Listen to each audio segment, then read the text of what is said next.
जय श्री राधा कृष्ण। जब तकलीफ हो जीने में तो श्री कृष्ण को बसा लो सीने में। बोला बांके बिहारी लाल की जय, मोर मुकुट बंसी वाले की जय। और ये बिल्कुल सच ही है, हमारी सभी तकलीफों को सिर्फ श्री कृष्ण ही हर सकते हैं, है ना। अब आज इस वीडियो में आपको भक्तमयी माता जी, जिनका असली नाम तो चंद्रशशी देवी था, पर उनको हमारे प्रभु ने नाम दिया था पिसी माँ, और सभी भक्त भी उन्हें इसी नाम से जानते हैं, उनके जीवन चरित्र के विषय में बताती हूँ। बंगला में पिसी माँ मतलब बुआ जी। अब बताओ ऐसा क्या हुआ था जो प्रभु ने उन्हें अपनी माँ बनाया। बहुत सुंदर आनंदमय चरित्र है, प्रेम मन और भाव से सुनना। पश्चिम बंगाल के शिवड़ी जिले में एक गांव पड़ता है जिसका नाम है रायपुर।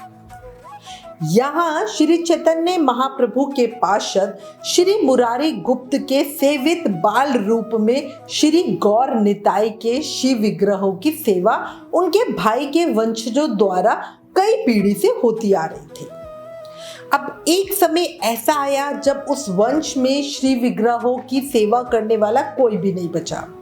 गांव के सभी लोग महामारी और मलेरिया के प्रकोप के कारण गांव छोड़कर चले गए। गांव कुछ दिनों में जंगल के रूप में ही परिवर्तित हो गया।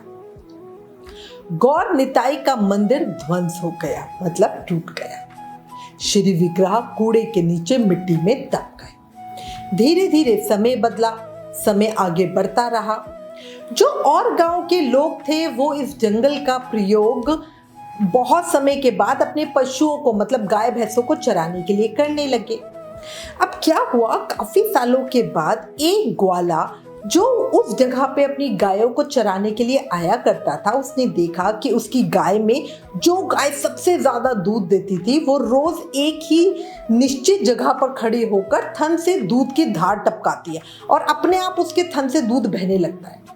ये बात आसपास के गांव में फैल गई। लोगों ने उस स्थान की खुदाई की तो वहां पर श्री गौर निताई के शिव विग्रह निकले। शिव विग्रहों की चौकियों के नीचे खुदा था दास मुरारी को। शिवड़ी के लोगों ने शिव मूर्तियों के अंगरख और अभिषेक करने के बाद उनकी सेवा की अच्छे से उत्तम व्यवस्था कर दी। कुछ दिनों के बाद तीर्थ यात्रा को निकले उड़ीसा निवासी सिद्ध बलराम दास बाबा जी महाराज को सपने में आदेश हुआ और वो शिवड़ी में आकर उन मूर्तियों की सेवा करने लगे।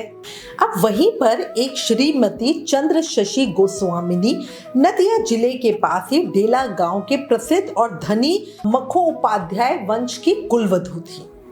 वो अपनी जमींदारी के किसी काम से शिवड़ी गई। गौर निताई के मंदिर के पास एक मकान लेकर रहने लगी। रोज बाल रूप गौर निताई की मनोहर मूर्तियों के दर्शन करने और एक मन दूध की खीर का भोग लगाती, रोज की रोज। एक दिन सपने में उन्होंने देखा कि गौर निताई, दोनों भाई उनसे कह रहे थे कि माँ हमें बड़ी भूख लगी है तो अपने हाथ से हमें खीर पका के खिला। अब वो ब्राह्मण कन्या थी तो बड़ी भाग्यवान, तभी तो उन्हें सपने में दर्शन हुए। उन कन्या ने बलराम दास बाबा जी से सपने की बात कही तो वो बोले कि वैष्णव शास्त्रों के अनुसार किसी अदीक्षित व्यक्ति द्वारा ठाकुर जी की रसोई तो बनाई नहीं जा सकती। अब ये सुनकर चंद्रशशी देवी जी ने श्री बलराम दास बाबा जी से मंत्र ग्रहण कर लिया और अपने हाथ से खीर पकाकर गौर निताई को भोग लगाया। मतलब देखो, ये भक्त का भाव होता है कि सिर्फ ठाकुर जी को भोग लगाना है, इसीलिए उन्होंने दीक्षा ग्रहण कर ली। उसी रात उन्होंने देखा कि दोनों बालक उनके पास आकर उनका आंचल पकड़कर कह रहे हैं, माँ तुम वापस मत जाओ, तुम चली जाओगी तो हमें खीर कौन खिलाएगा, तुम हमारी माँ हो, हम तुम्हें जाने नहीं देंगे। चंद्रशशी जी ने प्यार से आंचल छुड़ाने को कहा पर उन्होंने नहीं छोड़ा। खींचातानी में उनका आंचल फट गया और उसका एक टुकड़ा गौर के हाथ में रह गया। ये सब चंद्रशशी जी देख रही हैं अपने सपने में। चंद्रशशी जी की जब आंख खुली तो उन्होंने देखा कि सचमुच ही उनका आंचल फटा हुआ है। वो बड़ी हैरान थी। उसी समय उन्होंने बलराम दास बाबा जी से जाकर सपने की सारी बात बताई। अभी सूर्योदय हुआ नहीं था। मंदिर का द्वार उसी समय खोला गया। बलराम दास बाबा जी ने झट जाकर द्वार खोला और शिव विग्रह को जगाया। सभी को देखकर बड़ा ही आश्चर्य हुआ कि गौर के हाथ में चंद्र शशि जी के आंचल का फटा हुआ अंश था। सभी प्रेम आनंद में विभोर हो गए।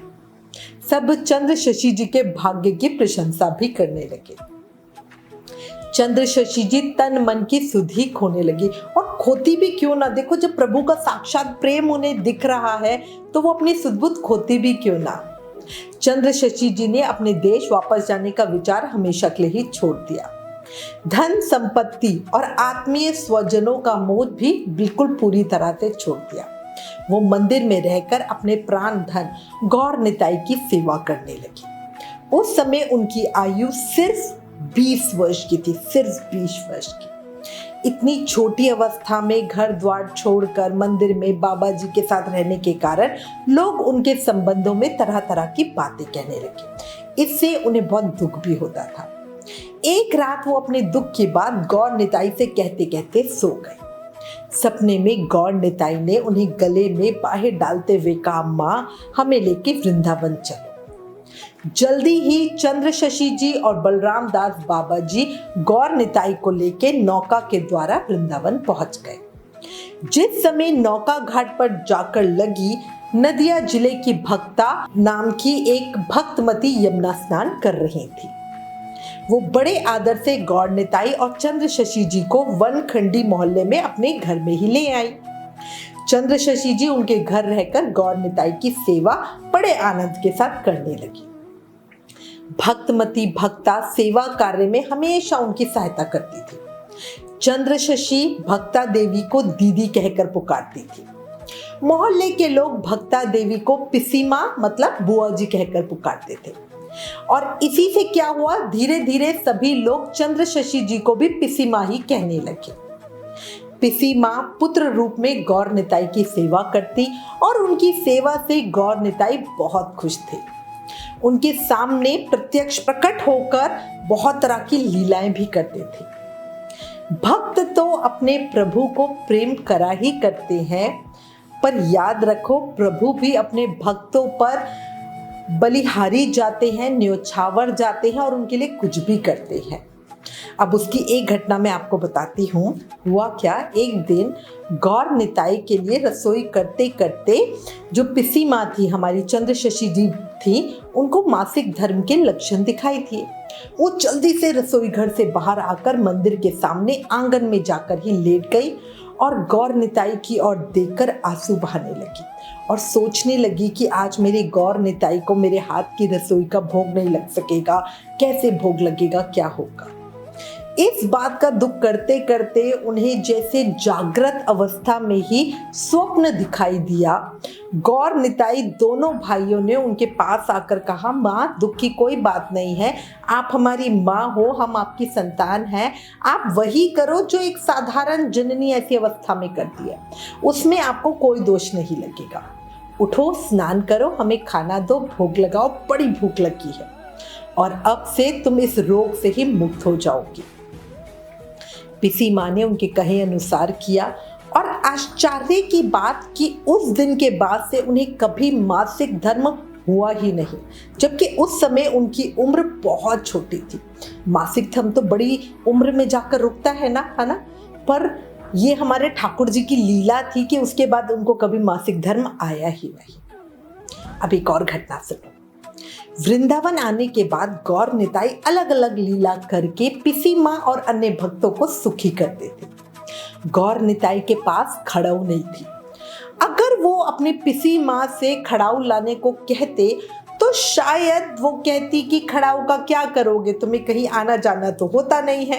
क्योंकि देखो, माँ तो कब चाहेगी कि उनके बालक उन्हें छोड़कर एक क्षण के लिए भी कहीं और जाए, है ना। इसलिए ही हमारे गौर निताई ने पिसी माँ को तो कुछ नहीं कहा, वो तो किसी दूसरे भक्त की ही राह देख रहे थे। श्रावण के महीने में शेरपुर बंगाल से संभ्रांति बंगाली परिवार की एक महिला झूलन दर्शन करने के लिए वृंदावन आई। वो गौर निताई के मंदिर के पास ही चिड़िया कुंज में रहने लगी। उस दिन तीसरे पहर कुछ बारिश हो रही थी। मंदिर के बरामदे में बैठी पिसी माँ बाएं हाथ से गौर निताई का पंखा खींच रही थी और दाहिने हाथ से माला कर रही थी। बारिश तेज होने लगी। पिसी माँ को कुछ नींद सी आ गई। उसी समय उन्होंने देखा कि निताई मंदिर से निकले और पानी में भीगते हुए आंगन में आ गए। गौर भी निताई के पीछे पीछे मंदिर से बाहर आ गए। पिसी माँ उसी समय चीखी और बोली, गौर निताई कहाँ जा रहे हो? भीगते भीगते सर्दी हो जाएगी। अब जैसे ही माँ ने ये बोला, उसी समय पिसी माँ की आंख खुल गई और उन्हें ऐसा लगा कि जैसे वो सपना देख रही थी, सपने में ये हुआ था। वो फिर से पंखा खींचने लगी और उन्हें फिर से नींद आ गई। हमारे गौर निताई, वो सपना नहीं था, सच था। हमारे गौर निताई चिड़िया कुंज में जा पहुंचे। महाभाग्यवती शेरपुर बंगला निवासी महिला भी उस समय सो रही थी, जिनके बारे में अभी मैंने आपको बताया, जो झूलन दर्शन करने वृंदावन आई थी। गौर निताई उनके सिरहाने पे जाके बैठ गए। उनका सर हिलाते हुए बोले, क्या यहाँ सोने के लिए आई हो? और सपने में ही वो बोली, कौन हो तुम? तो हमारे गौर निताई बोले, हमारा नाम गौर निताई है, हम वनखंडी की पिसी माँ के बेटे हैं। अब वो महिला बोली, तुम पिसी माँ के बेटे किस तरह से हुए? तो गौर निताई बोले, मोहल्ले के लोग हमें पिसी माँ के बेटे ही कहते हैं, वृंदावन के सब लोग जानते हैं हम उनके ही बेटे हैं। अब वो महिला बोली, तो तुम यहाँ मेरे पास क्यों आए हो? तो हमारे गौर निताई बोले, हमारे पास खड़ाऊ नहीं है, देखो हमारे पैर कीचड़ में सने हुए हैं, हमें खड़ाऊ दे दो। वो महिला गौर निताई का रूप देखकर मुग्ध हो गई। उन्होंने ऐसा रूप सौंदर्य पहले कभी देखा नहीं था, कल्पना तक नहीं की थी। अचानक ही उनकी आंख खुली। वो उन दोनों बालकों को याद करके रोने लगी। उन्हें लगा कि मैं कोई सपना देख रही थी, बार बार वो सपने को सोचे जा रही थी। रोते रोते घर से निकली, बारिश अभी भी हो रही थी। भीगते भीगते रास्ते में जिसे देखती उससे पूछती, पिसी माँ के बेटे गौर निताई का घर कहाँ है? अब एक ब्रजवासी ने बनखंडी के गौर निताई का मंदिर उन्हें दिखा दिया। जो महिला थी वो अंदर गई। पिसी माँ उस समय भी नींद में ही पंखा खींच रही थी और माला जाप कर रही थी। महिला ने पूछा, क्या ये गौर निताई की पिसी माँ का घर है? पिसी माँ उठी और बोली, हाँ, ये पिसी माँ के बेटे गौर निताई का घर है। पिसी माँ ने उस महिला को देखा और पूछा, तुम रो क्यों रही हो? तो वो महिला बोली, माँ, तुम्हारे दोनों बेटे कहाँ हैं? मैं उन्हें देखना चाहती हूँ, उनके दर्शन करना चाहती हूँ। पिसी माँ ने महिला को आदर पूर्वक बिठाकर मंदिर का द्वार खोल दिया। ठीक अपने सपने में जैसे उन्होंने गौर निताई के दर्शन किए थे, वही सेम दर्शन उन्हें सामने साक्षात हो रहे थे। वो महिला तो बड़ी ही प्रसन्न हो गई और प्रसन्नता से वहीं भूमि पे गिर के बेहोश हो गई। बहुत देर बाद मूर्छित अवस्था से वो भूमि पे यूं ही पड़ी रही। होश आने पर स्वयं को संभालते हुए पिसी माँ से सपने की सब बात उन्होंने बताई। दोनों एक दूसरे के गले मिलकर बड़ी देर तक आनंदित होते रहे, आंसू बहाते रही। भाग्यवती महिला ने चांदी की खड़ाऊ बनवाकर गौर निताई को भेंट की।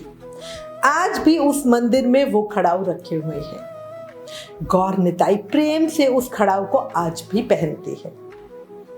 एक घटना और बताती हूँ। शेरपुर बंगला की एक प्रसन्न दासी नाम की एक महिला वृंदावन वास करती थी। उन्होंने एक दिन सपने में देखा कि गौर निताई अलंकारों से विभूषित होकर उनके पास आए हैं। अपने वरंच वंचित ध्वजा व्रजा अंकुश चिन्हित चरणों को दिखाकर कहने लगे कि देख, हमारे पास सब आभूषण है पर नुपुर नहीं है, हमें नुपुर दे दो। नींद खुलने पर प्रसन्न दासी पिसी माँ के पास गई और सपने की सारी बात बताई। सोने के नुपुर गौर निताई को पहनाकर वो बड़ी धन्य हुई। एक और घटना सुनो। कुछ दिनों से गौर निताई के एक प्रिय सेवक, एक बाबा जी, उनकी सेवा में पिसी माँ का हाथ बटा रहे थे। उनके मन में एक पाप आया। एक रात वो मंदिर का दरवाजा खोलकर गौर निताई के 500 रुपए की कीमत के स्वर्ण आभूषण उतार कर ले गए। सुबह उठकर पिसी माँ ने जब मंदिर का दरवाजा खोला तो शिव विग्रहों को बिना आभूषण के देख के उन्हें बड़ा दुख हुआ।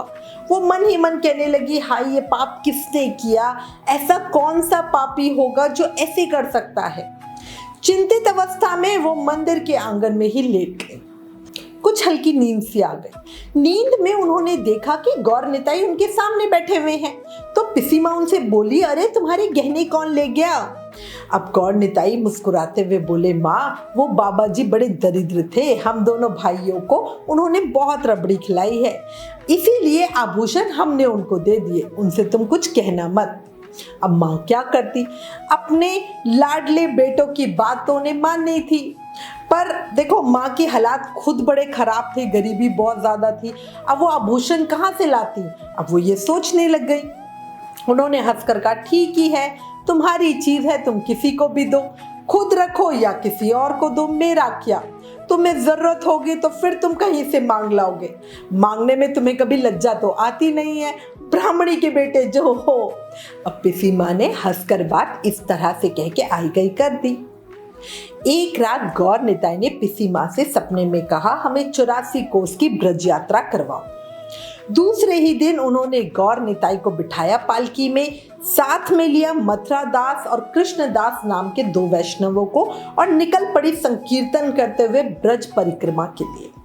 मार्ग में गौर निताई को जो आनंद हुआ उसकी कोई सीमा नहीं। परिक्रमा पूरी होने में लगभग 30-40 दिन लगे। अच्छा, गौर निताई की सेवा का पहले से ही अच्छे से प्रबंध हो जाए, इस उद्देश्य से मथुरा के पास पहुंचने पर पिसी माँ कृष्णदास को साथ लेके आगे आगे मथुरा शहर में आगे चली गई और पीछे पीछे मथुरा दास गौर निताई को पालकी में लेकर आ रहा था। उस समय मथुरा में अंग्रेज सैनिकों की ड्यूटी थी। कुछ सैनिकों को लाल कपड़े से ढकी उस पालकी को देखकर बड़ा आश्चर्य हुआ। उन्होंने मथुरा दास से पूछा, इसमें क्या है? तो मथुरा दास बोले, इसमें ठाकुर जी हैं। सैनिक बोले, हम ठाकुर जी को देखेंगे। मथुरा दास को डर था कि कहीं ये सैनिक ठाकुर जी को छू ना ले। उन्होंने विनय के स्वर में उत्तर दिया, अभी ठाकुर जी के दर्शन नहीं हो सकेंगे। सैनिकों की समझ में बात नहीं आई। वो जबरदस्ती दर्शन करने के लिए कपड़ा हटाने को हुए तो उसी समय पालकी से तेज बिजली का एक तेज जोरदार झटका सा निकला, जिससे सैनिकों के नेत्र ही झुलस गए। वो डर से ओ गॉड कहकर चीखें मारते हुए इधर उधर भागने लग गए। पिसी माँ से जब मथुरा दास ने ये सारी बात बताई तो वो बोली, चलो अच्छा है, मेरे बेटे अब आत्मरक्षा में सामर्थ हो गए, मेरे बेटे बड़े हो गए हैं, और ये जान के मैं तो बहुत खुश हूँ, अब मुझे कोई भी चिंता की बात नहीं है। देखा, एक चाहे हमारे प्रभु त्रिलोकीनाथ हो, बट एक माँ का मन देखो, उन्हें अभी भी अपने बालक छोटे से ही लगते हैं। इस तरह गौर निताई की सेवा करते करते बहुत दिन हो गए। अब पिसी माँ की आयु 100 वर्ष की हो गई थी। अभी तक वो रोज 3 बार यमुना जल से स्नान करके गौर निताई की सेवा स्वयं करती थी, पर अब सेवा करना उनके लिए कठिन हो गया था। उन्होंने नित्यानंद वंश के श्रीपाद गोपेश्वर गोस्वामी प्रभु को सेवा कार्य में नियुक्त कर लिया। गोपेश्वर गोस्वामी बड़े निष्ठावान भक्त होते हुए भी प्रेम सेवा को ठीक से समझते नहीं थे। कई लोगों को क्या लगता है, जैसे बैठ के माला जाप करना आसान होता है, ऐसे सेवा करना भी आसान होता है ना। और प्रेम सेवा वो होती है जिसमें हम अपने ठाकुर जी की प्रसन्नता के लिए सब चीजें करते हैं। ऐसा नहीं कि बस भोग लगाना है तो जल्दी से कुछ भी बनाया और बस ऐसे रख दिया, 2 मिनट में उठा लिया, ये भोग सेवा नहीं होती। भोग सेवा होती है जिसमें हम 10 बार तो सोचते हैं कि हमारे कान्हा को आज क्या खाने का मन होगा, बढ़िया उनके लिए भोजन बनाते हैं, सोचते हैं किसी चीज़ की कमी ना रह जाए। फिर जब भोग लगाते हैं तो तब हमारे मन में भाव रहता है कि अच्छे से वो खा ले, एक रोटी और खा ले, है ना, ये वाला भाव। यही बात हमारे गोपेश्वर गोस्वामी जी थोड़ा कम महसूस कर पाते थे। हुआ क्या, एक दिन गौर निताई को ठंड में गर्म जल से स्नान कराया जाता था, पर हमारे गोपेश्वर गोस्वामी जी ने उन्हें सर्दी शुरू होने ही वाली थी उस समय में एक दिन ठंडे पानी से ही स्नान करा दिया। हमारे नाजुक गौर निताई को सर्दी हो गई, उनकी नाक बहने लगी, पर गोपेश्वर गोस्वामी जी को कुछ फर्क ही नहीं लग रहा था, क्योंकि उनके लिए तो वह विग्रह थे, वो उस भाव को महसूस ही नहीं कर पा रहे थे, है ना। जैसे पिसी माँ के प्राण उनमें बसे थे, ऐसा भाव होता तो शायद उनको भी ये महसूस हो जाता, है ना। अब गौर निताई ने दुखी होकर अपनी माँ को याद किया। पिसी माँ अब ज्यादातर मंदिर के दूसरी मंजिल पे रहने लगी थी। उनको उतरने चढ़ने में बहुत कष्ट होता था, 100 साल से ऊपर की उनकी उम्र हो गई थी, इसलिए वो नीचे मंदिर बहुत ही कम आया करती थी। पर जब उनके बच्चे गौर निताई ने उन्हें याद किया, आवाज लगाई, तो उन्हें नीचे उतरना ही पड़ा। मंदिर के सामने जाकर देखा, दोनों बालकों की आंखें लाल हो रही हैं, नाक बह रही है। निकट जाके स्पर्श किया तो शरीर भी गर्म हो रहा था। ये सब देखकर उन्हें बड़ा कष्ट हुआ। अपने आंचल से उनकी नाक पोंछते हुए उन्होंने गोस्वामी को पुकारा और रोते रोते बोली, अरे ये तूने क्या कर दिया? ठंडे पानी से स्नान करा दिया, बच्चों को बीमार कर दिया। देख कैसी सर्दी हो गई है, कैसी नाक बह रही है। अब गोपेश्वर गोस्वामी जी को तो कुछ समझ ही नहीं आ रहा था। पिसी माँ क्यों चिल्ला रही है, क्यों रो रही है, ऐसा क्या हो गया? पिसी माँ ने उन्हें अपने आंचल दिखाया जिसमें नाक लगी हुई थी। गोपेश्वर गोस्वामी जी को विश्वास नहीं हुआ। उनके भाव से लग रहा था जैसे उन्हें ये सब पिसी माँ का करा हुआ कुछ षड्यंत्र सा लग रहा है। उसी समय पिसी माँ ने कुछ क्रोध और अभिमान में भरकर आंचल का दूसरा सिरा गौर की नाक से लगाकर कहा, बेटा सिनक तो जरा। और उसी समय माँ का आंचल फिर से नाक से भर गया, पर उसमें एक अलौकिक गंध थी जिससे मंदिर ही महक उठा।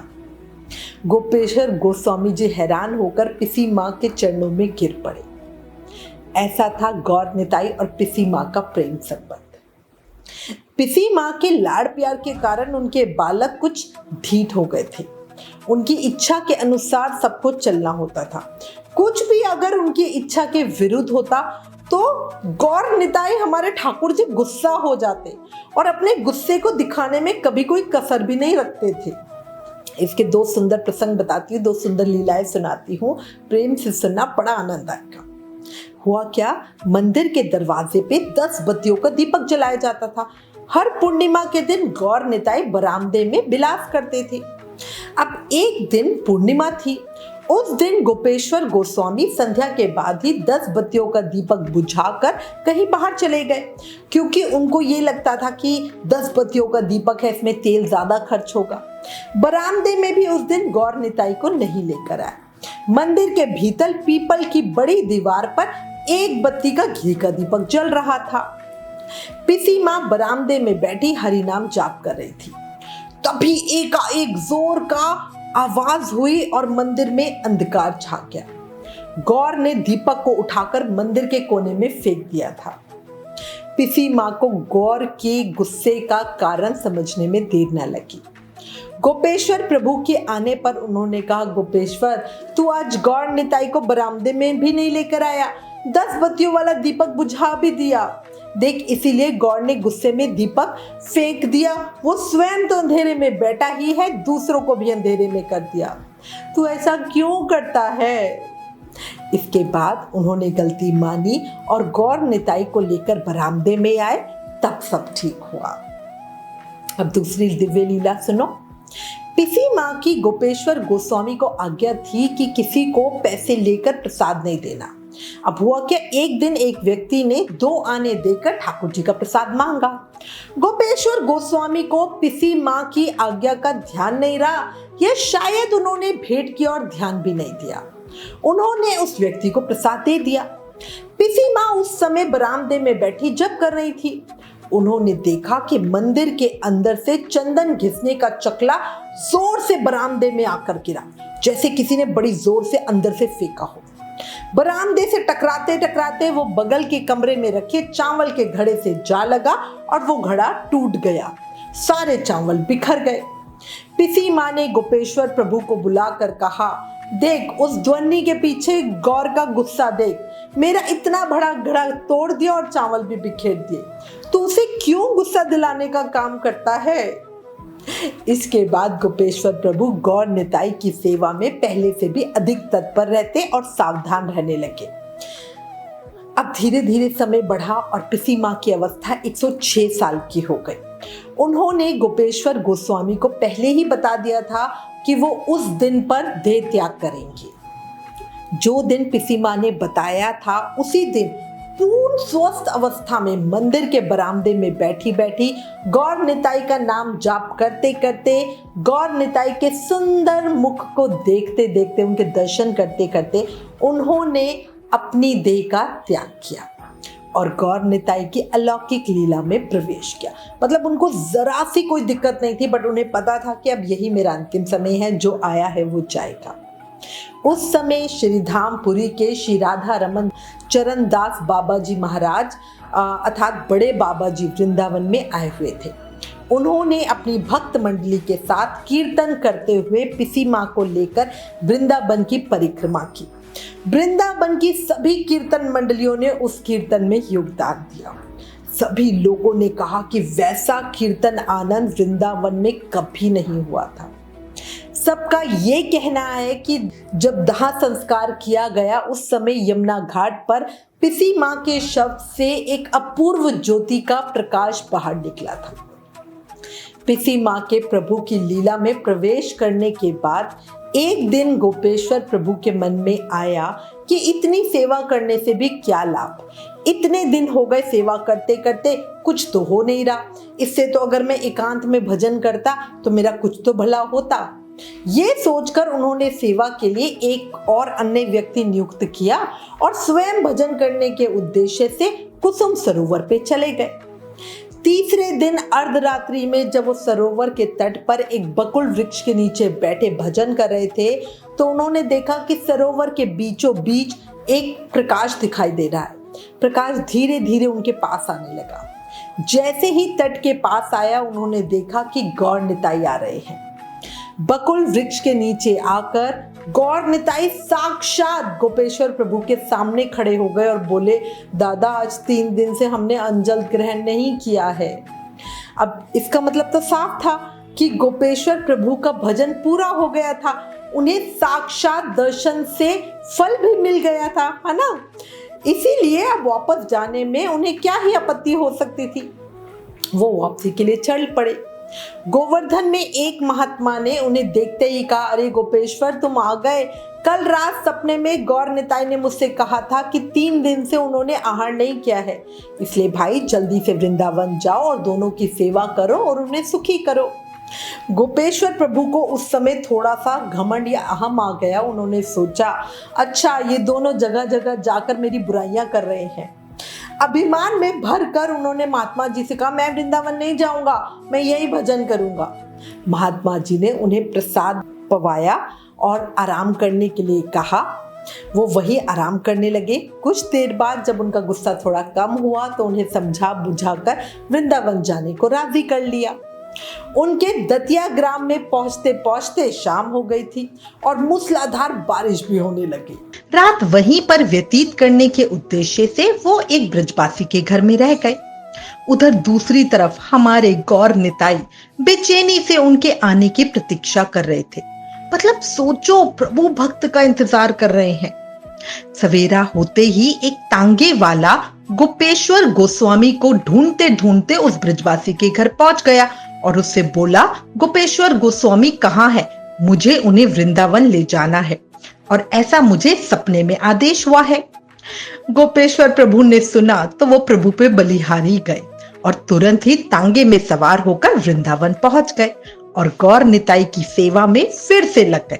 इसके बाद वो कभी सेवा से विमुख नहीं हुए, क्योंकि उन्हें प्रभु ने अपना साक्षात्कार जो करवा दिया था, है ना। बोला, भक्त और भगवान की जय, नंदलाल की जय, गौर निताई की जय। वृंदावन वाले गौर निताई प्रभु, नैन क्या मिले तुमसे, अखियां बावरी हो गई। प्यासी अखियों की नींद भी न जाने कहां सो गई। तेरे दीदार के सिवा दिल में चाह कोई नहीं रही मुझे। सारी हसरतें भी दिल की मेरी ना जाने कहां खो गई। बोले बांके बिहारी लाल की जय, मोर मुकुट बंसी वाले की जय, वृंदावन बिहारी लाल की जय। अगर भगवान की इस दिव्य लीला ने मन को छुआ, शरीर में कंपन हुआ, भक्ति का फूल खिला, तो प्लीज इस वीडियो को ज्यादा से ज्यादा शेयर करें, सबके मन में भक्ति को बढ़ाओ। Please like, share and subscribe. Thank you. जय श्री राधा कृष्ण।